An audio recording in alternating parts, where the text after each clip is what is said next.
But hold on a second. If we were at the highest level as a percentage of GDP that we've ever been, give or take, a percentage. I'm not going to take, I'm going to look at the numbers myself. I just don't take what you say by fiat here, is that is the absolute. Well, as I say, let me Google that for you.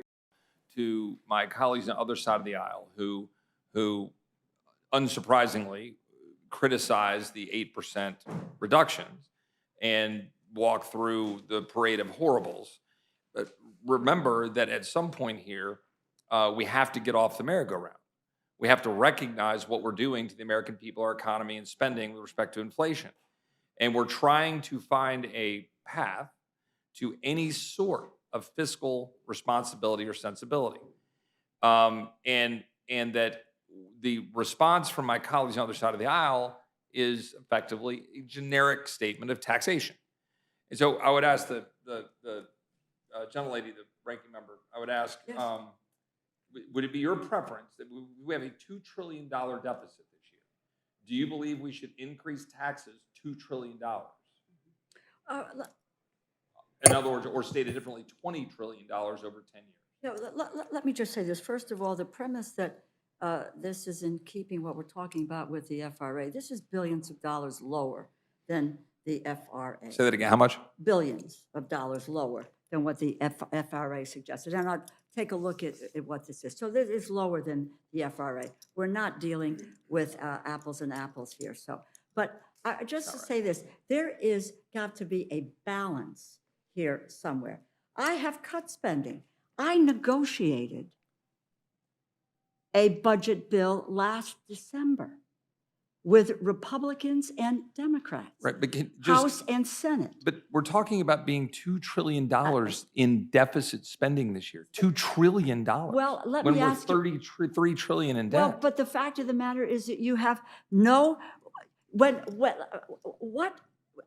and I'm assuming that 2017 tax cuts were something that were embraced. And there was the revenue as a percentage of GDP had never been higher than it was a year ago, other than about the same height in 2000 and in 19. Revenue is not. We are not. As a percentage of GDP, well, as effectively 2 years ago, revenue had only been at that level twice before in the history of this country, ever. Well, that's just true. There is no desire to deal with a balance between revenue and spending. But hold on a second. If we were at the highest level as a percentage of GDP that we've ever been, give or take, a percentage. I'm not going to take, I'm going to look at the numbers myself. I just don't take what you say by fiat here, is that is the absolute. Well, as I say, let me Google that for you. It is in fact thank you. The case that as a percentage of GDP, again, effectively about a year or two ago. Well, where were you on the tax cuts in 2017? That was okay to do what we did, which was $2 trillion. The 2017 tax cuts resulted in the 2017 cuts. We ended up having, as of this time.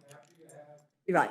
Could you have a spirited discussion? Right. Just please, one at a time. The highest revenue as a percentage of gross domestic product that we've ever had. Listen, my friend, that the people who benefited the most were the people who were at the 0.1% of the people in this nation, and the corporations and the special interests.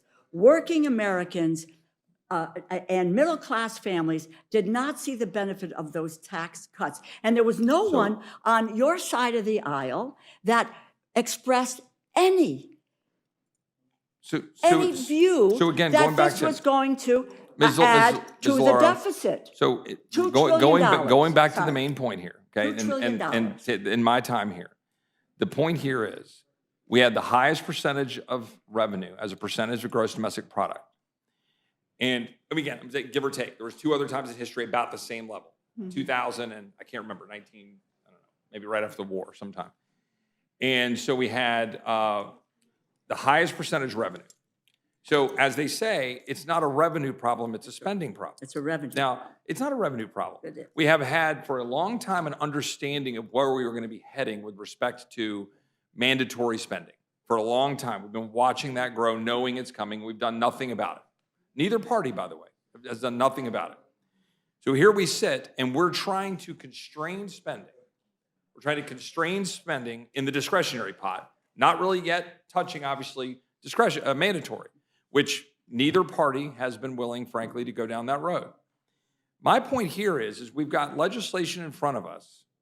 And again, speaking to my colleagues on the other side of the aisle, as well as to people on the conservative block of this conference, that whether you love it or don't love it, it is legislation that would reduce spending. Again, speaking to my conservative colleagues who are out railing about this not doing anything, it would cut spending 8% for non-defense, non-veteran discretionary spending, which is significant, as evidenced by the concerns of my colleagues on the other side of the aisle of what that might mean for certain programs that the gentlelady has outlined and so forth. Mm-hmm. I believe that it's an important constraint, a constraint on the bureaucracy to be able to pull back and force adherence. So, for example, with DHS, the natural and predictable talking point about saying, oh, well, this is going to cut 8% of DHS, resulting in X billion dollars of cuts.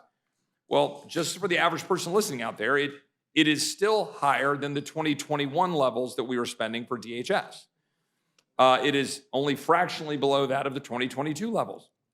My point being, DHS can figure out, like every other business or human has to do, how to manage its affairs without continual increases in spending. All we're saying is, yes, with DHS and every other agency, you need to figure out how to tighten the belt.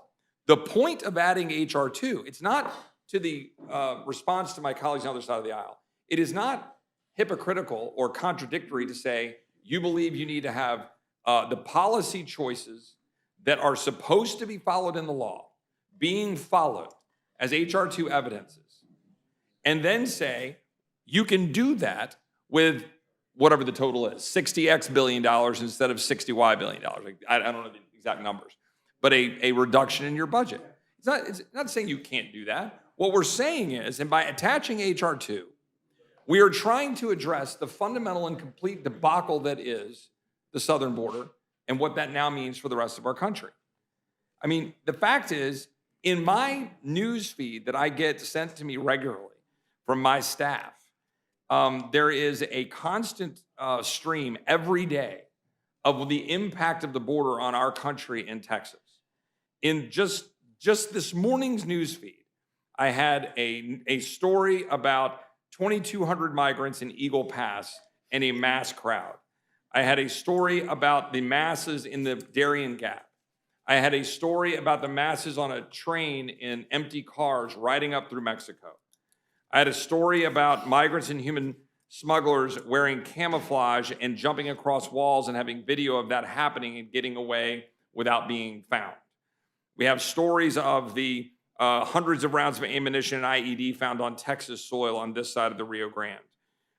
We have stories of less than 4 days ago, a 10-year-old boy drowning in the Rio Grande while crossing with his mom. We have the story in years past of last year. This is an example of the 53 individuals who died in a tractor trailer in San Antonio. A story this morning, a more recent one, that was an older one, of Texas ranchers who live and work near the border are having their properties destroyed by the increase of illegal migrants trespassing.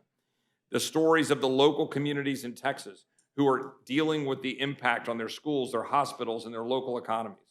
Going down the list of all of the impacts of what we're doing in Texas, the $10 billion, the $10 billion, you want to talk about appropriations? The $10 billion that Texans have appropriated to manage dealing with the border crisis, where the federal government, it's still my time, where the federal government is utterly refusing to do its job. $10 billion that the taxpayers of Texas have borne to manage dealing with it. The Texas Department of Public Safety that have intercepted and found 432 million lethal doses of fentanyl. That's what they've intercepted as DPS after it gets past Border Patrol because of how bad it is in Texas. And my Democrat colleagues scoff at this notion. And this is what is at the centerpiece of what we're trying to accomplish in this legislation. And so just a very direct message to my so-called conservative colleagues who right now apparently are ready to walk away from legislation that would, for 30 days, cut the non-defense, non-veteran spending for the discretionary spending by 8% and attaching H.R. 2, a bill that would massively reform our border and try to force the president to do his job, along with a Department of Defense bill that is funded at the level we embraced before, that would fund our troops and would undo a lot of the damage. I know my colleagues on the other side of the aisle don't agree. A lot of the damage of the social engineering of the Department of Defense. That is something that a number of my colleagues are willing to walk away from. I don't agree. I don't agree. And I applaud my colleagues here for working together to try to get that accomplished. I will stand alongside them and advocate for it. We have to find a path forward that doesn't involve just walking away and saying, nah, can't do that. We have an obligation to do it. And I will fight as hard as I can to get the most conservative and strongest approach we can possibly get. And I will hold the line where I think it's something that I can't vote for. But just sitting here as a Texan and American, if we do not secure the border, we are failing our fundamental responsibility as a republic, as leaders of this republic. What I don't understand in that context is why would you want to cut, and I'll just say a point, why would you want to cut 8.1% from border security? I understand you listed the particulars, and I get that, Sure. which leads me to say, why then would you want to shortchange it? Tough, choices are a thing, but this arbitrary across-the-board cuts are another. And this is what it is, arbitrary in that regard. So that doesn't seem like a serious bill. I'm trying to be respectful. It's my time. I didn't ask a question there. I want to, but so we can all move on. Let us negotiate. Look, my reason for that, my argument for that would be secure the border, okay? Secure the border. Actually do your job. Actually follow the law. And then come talk to me about what you want in terms of any additional dollars. But you're asking me to forego the power of the purse. That is to say that my responsibility to take tax dollars and borrowed dollars and give it to an administration that is fundamentally leaving the people I represent exposed. And not just my people, New Yorkers, Oklahomans, people across this country, Ohioans. You let the 10-year-old boy who died in a school bus on the first day of school a month ago. Like, I have an obligation to pressure and force this administration to do its job. And it is beyond my comprehension that I have colleagues on the other side of the aisle who don't seem to care about those policy choices and what it's doing to the people we represent. And I have colleagues on my side of the aisle who are about to walk away from something that we can possibly do here together to get across and send a message loudly and clearly that we should fund a government that will actually do its job and secure the border. So, with that, I mean, I could talk about the border in a significant amount. The only thing I'll just say is this, is that in H.R. 2, again, speaking to a number of folks on our side of the aisle, the amount of strong policies in the H.R. 2 bill cannot be overstated. And for all the folks out there ready to walk away from it, I would just caution you that you are walking away from the most important issue that we're dealing with right now for the people that we represent. And they want us to stand up and fight for them.